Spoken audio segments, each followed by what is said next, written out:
Should women replace hormones as they age? Are you one of the millions of women struggling with this decision? Well, this video may help you decide.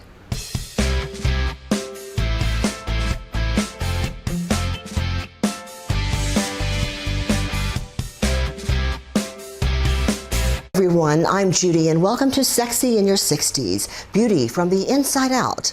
I'd like to start by thanking everyone who has viewed and subscribed to my channel. If you're new to the channel, feel free to look at my previous videos so that you can catch up.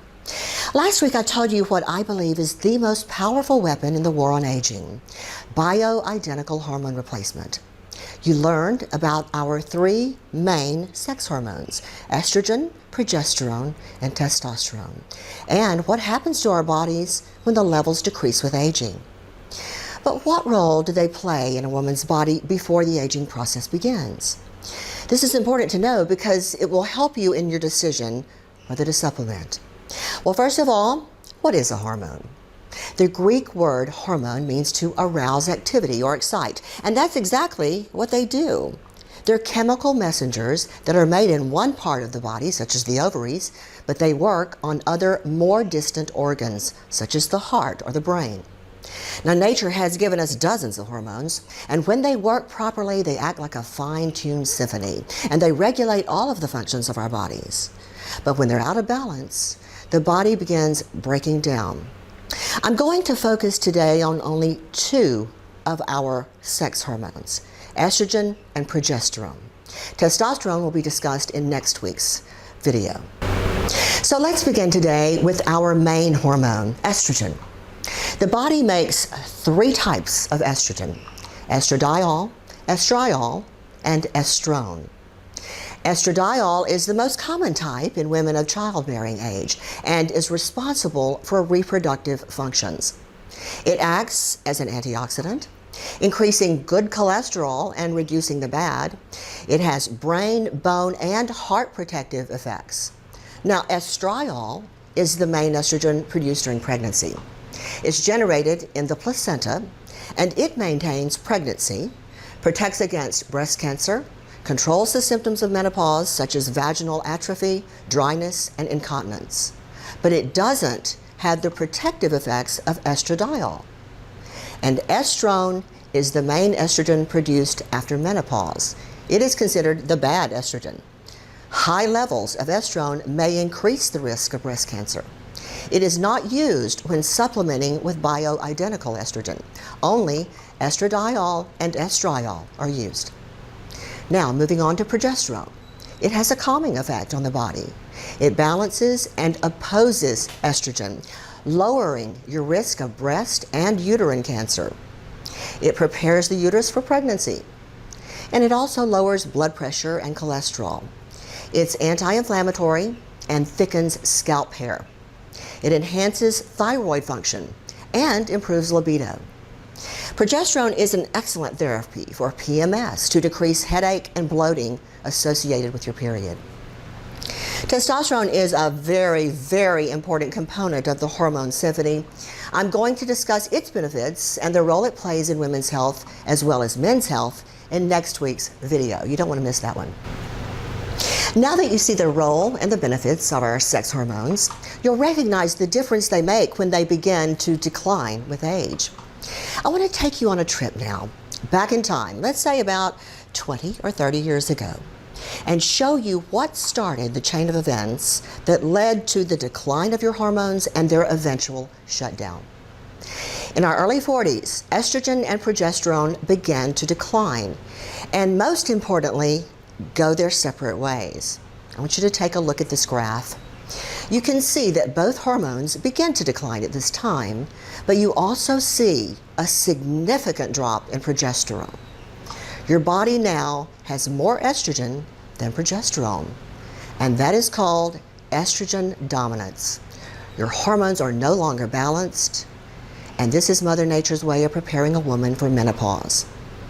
If your memory is still sharp at this time, you may remember irregular periods in your mid to late 40s, raging PMS, breast tenderness, depression, insomnia, fibroids, bloating, weight gain, and night sweats.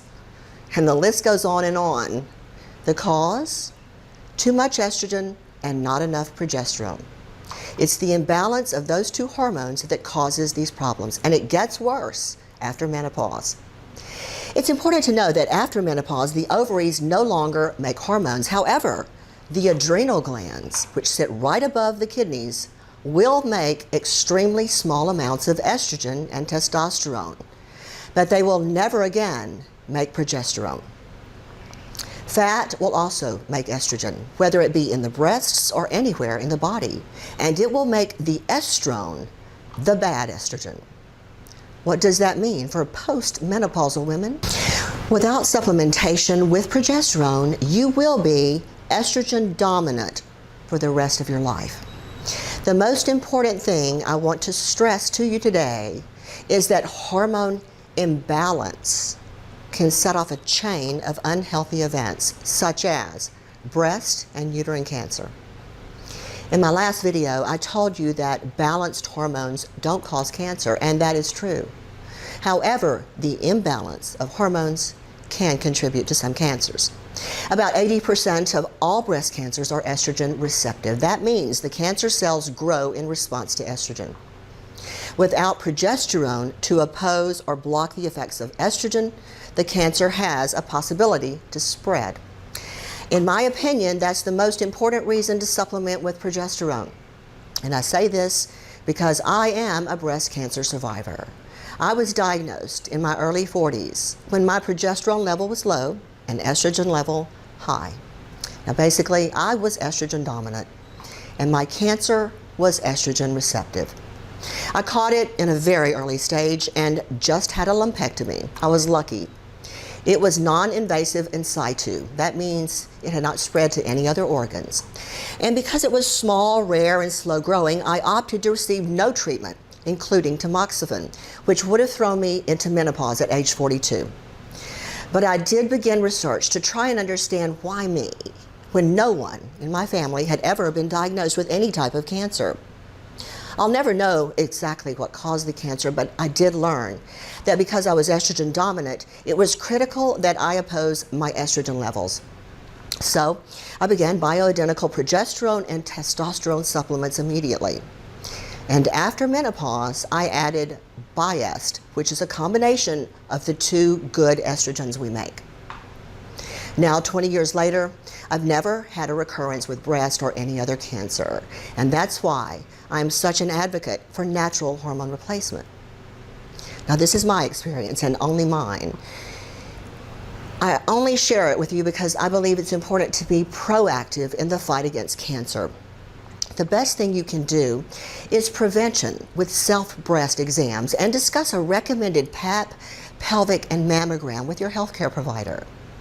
Bioidentical hormone replacement does not guarantee that you won't get cancer, but it has been shown to protect against some forms. So if you're still wondering if hormone replacement is good for you, I encourage you to do your own research. You'll see countless articles on the benefits of it. By balancing your hormones, you can feel like you did in your 30s with a sense of well-being, good health, vitality, energy, and a great libido.